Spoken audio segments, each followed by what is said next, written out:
How come we hardly hear about Prince Edward? Because as far as sewer press material, Edward is about as useful as an old washrag. He's been happily married for decades. No sign of any scandal there at all. So, nothing for the sewer press to use to make up shit. His kids are still young, so still fairly off limits, even to the sewer press. And they're fairly well behaved, so again, no sewer press fodder. Edward and his wife are among the hardest working royals, rating only behind Charles, Anne, and Andrew in number of engagements and days worked. But they, like Anne, work quietly because that's how they were taught to work. Edward will, someday, be the Duke of Edinburgh.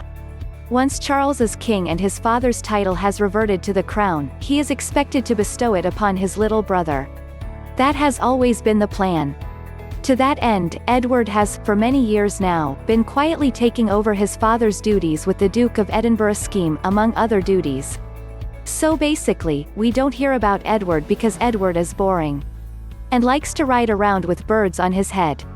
The press lost interest in Edward when he got married and made it more difficult for them to keep recycling all the rumors and gossip about him being gay alive. After he flunked out of Marine training, too hard for him, and tried to build a career for himself in the theater, the public saw him as a bit of a wimp who wasn't as interesting as his siblings, who were in the middle of tempestuous marriages, divorces. Many people believe Edward got married as a front to stop the "is he, isn't he gay" gossip, and since his wedding he has faded into the royal background.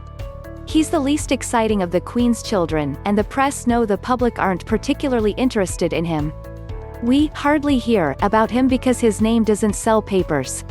When Edward was younger he was in the press all the time. He was criticized for his career choice in the world of theater and film. He was criticized for dating an actress, Ruthie Henshaw. He was criticized for lowering the tone of the royal family with his TV production. He was criticized for using his royal status to promote his TV company. He was accused of being gay and having an affair with singer Michael Ball. He was accused of having a sham marriage. Then the press got bored with him.